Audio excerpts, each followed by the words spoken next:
Thank you very much, Judith, and to everyone for coming tonight to support us. For those that I've known already and for those that I've just met tonight. It's very humbling to meet folks every day that you meet quickly, you tell them a quick sort of story about yourself, why you want to do this, and to have them so positively react to a vision.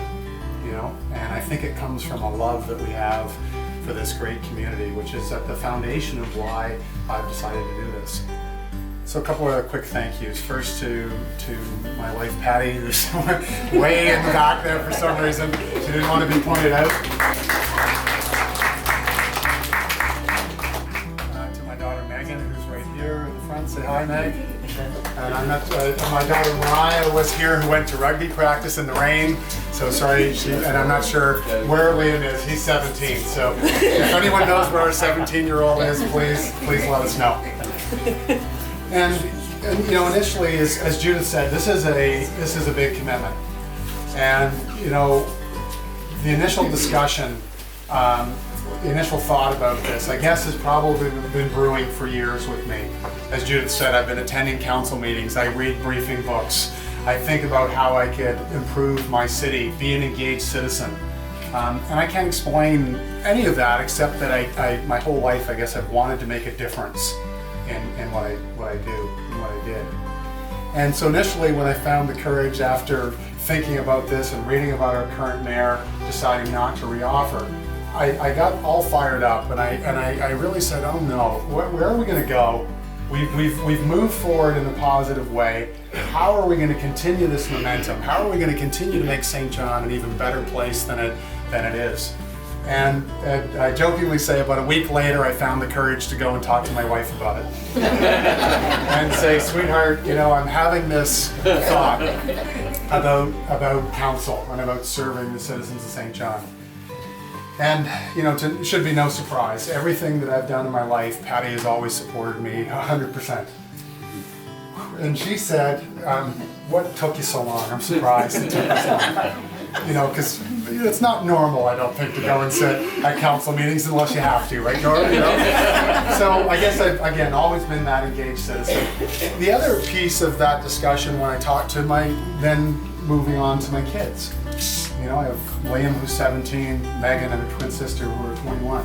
What do you think about Dad running for the mayor's job?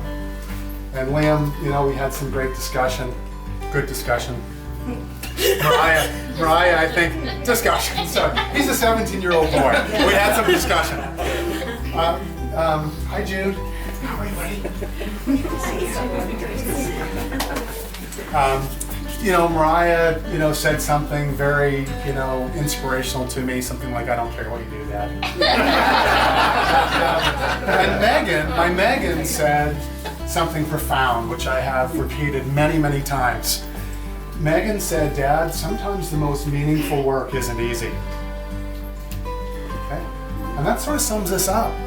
Like, I have told that story so many times, door to door, trying to meet people, take this, who is this Don Darling guy, and answer that question, and inspiring people that this community, I love my community. This is a magnificent city. How do we make this city even better? And that's, as simple as that. I want to make a difference, and I want to do meaningful work and have an impact. So I have the support of my family. Now I need the support of the community. So, how do we grow this? How do we make sure that folks know, as Judith has challenged us, help me be the next mayor of this fantastic city. So in terms of, what have I been saying to folks as I go to the door and I meet, or in community groups or meet and greets, it's, how do I take 20 years of business experience working with the Shaw Group? I've had a blessed life, but maybe not in the sense that some folks might see the word blessed. My life has been a series of ups and downs and challenges and wins and losses, and I think that's the real picture of what life is often like, and I wouldn't change any of it, because in each of those opportunities of ups and downs, I've learned a lot. I've learned to be compassionate, I've learned to be caring, I've learned to be tenacious, I've learned the meaning of service to others. And again, it's part of what's brought me here today. So for 20 years, I worked with the Shaw Group, and I was working in the building and development industry. I worked all over Atlantic Canada. I've been involved in several thousand construction projects. And I was fortunate enough to be a senior person in that organization and an owner. It's a 157-year-old organization. Few people get the privilege of being an owner. That came from hard work and determination, and as the chairman said, a little bit of luck. You've got to be in the right place at the right time, and that's what life sometimes is. So take that experience, and how do you apply that to the job of running a city? And how do we take that planning discipline, that I say I have a bias for action, take that execution discipline, and take the risk management experience that I have, and how do you apply that, again, to running the city?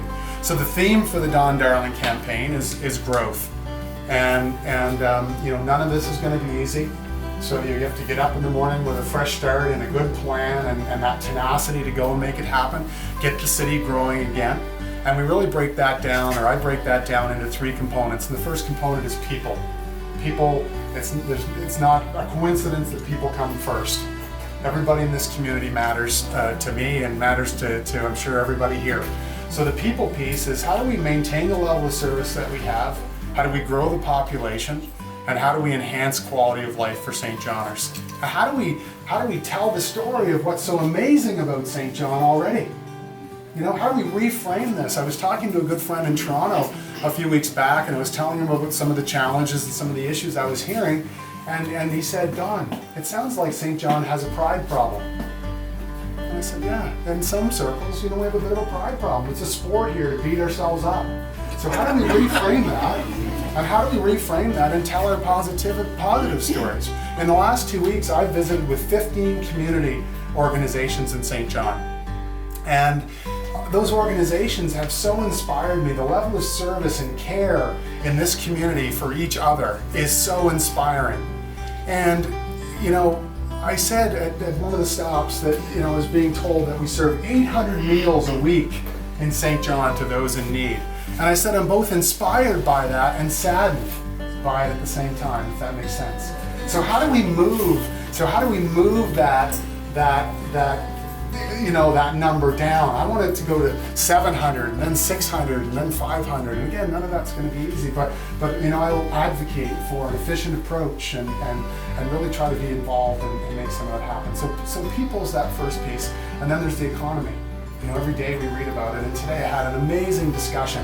My door-to-door team told me way too long at the door. Sorry, door-to-door team. But I had an amazing discussion, and the gentleman said that economy stuff's really fluffy. Everybody says that. Everybody says economy. And I said, I know, everybody does. Okay. And I'm not a politician. I'm a guy from the West Side. I'm a family guy. I'm a son. I'm a brother. I'm a cousin. I'm a friend. Here's what I mean by it. How do we take a laser focus? How do we take all this business experience and apply it to the job of getting the economy going again, and put a laser focus on the job of growing the economy for St. John? And what are those measures? The measures for me, that's tax-based growth is one measure.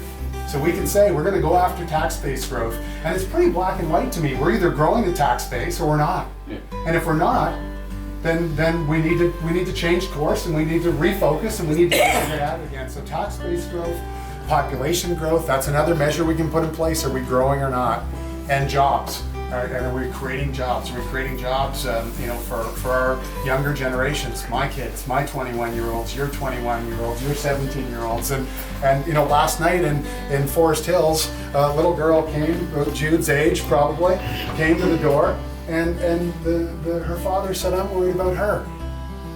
I'm worried about her. So we've got a father living in our city already worried about his 5-year-old and what their future looks like here. So I come from a world where, excuses really didn't go over very well in my corporate experience. So you put those measurements in place, those objectives in place, and you go after them. You fund it with the dollars and the human resources, and you go after those objectives. But if there's 15 and 20 and 30 objectives, we're not going to achieve the goal because we're too widespread. So laser focus means 2 or 3 objectives, put them in place, put the resources in place, and make sure the teams that are charged with going out and making it happen know that excuses are not acceptable. We just need to go after it. So that piece is critical for our success. And then the last piece is leadership.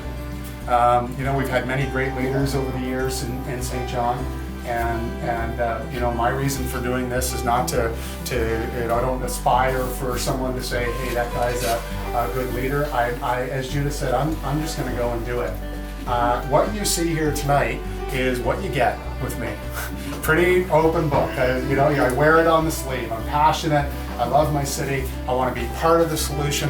And if you meet me in 2 months or 6 months or 8 months, it's going to be the same guy. So, my principles and my values are non-negotiable because that's me. And, I've had a time in my life where I trampled on them a bit, not again. So I'm hoping I can inspire many St. Johners to believe in this vision, to support me, to move this forward. Leadership is about team building. I don't have to be the smartest person in the room. I'm interested in, I bet you we can all come up with better ideas together than any one person can. We've got to collaborate with other levels of government to get the fair share for St. John. And in everything we do, with every interaction we have as a council, as a city, we need to make sure that we're seen as really solid leaders, that we're taking leadership positions, that we're making great decisions in terms of how we're managing the decisions in the business of our civic leadership. And the other door-to-door conversation I had today too was another interesting said, are you going to be down in the weeds? And I said, absolutely not. The role in my view as a leader is to make sure that as a council and as your mayor, that we're staying at a strategic level and that we're supporting our staff and that we believe in our staff and the great people that work for the city of St. John and let them do their jobs. And if there's a problem, deal with it. That's what leaders do. But let them do their job. So please don't call me about a pothole. I'll refer you to the right people. I'm going to be focused on the priorities that I've laid out for you tonight. Growing this city, getting some more money in the bank on the revenue side, working really, really tenaciously on the cost side. I come again from a culture where if we had a 10% improvement in how we did business, our bosses would say, great, go get it again. So I bumped into one of the outside workers the other day at Tim Hortons, and he said, hey, I've been hearing about you and I want to support you. And I said, great, fantastic. And I asked, I said, do you get engaged in making your city better? Do you get asked your ideas on how to make your city better? And he said, no one ever asked me. I said, okay, if I'm the mayor of St. John, once I'm the mayor of St. John, we're going to engage. How can you have a team of several hundred people and not engage them in making your city better?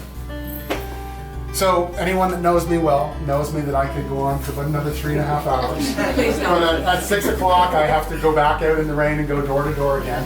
So my wife knows. I think the other night she was asking me a question and apparently I fell asleep in 3 seconds. This is exhausting, but I go to bed at night exhausted. I fall asleep in a couple of seconds and I wake up the next morning reinvigorated, full of energy, focused on why I want to do this job. So please support me. We've got how many more days, Leslie? 30 days, however many days, I've lost count. I just look at my phone in 15-minute increments. Where am I? What's my name? And what am I supposed to say? So we're gonna work our tails off. If anybody would join our team to help us out, please do. And it will be my honor on May 9th to serve the citizens of St. John as your next mayor, and I'm hoping that that's the result we get. Thank you very much.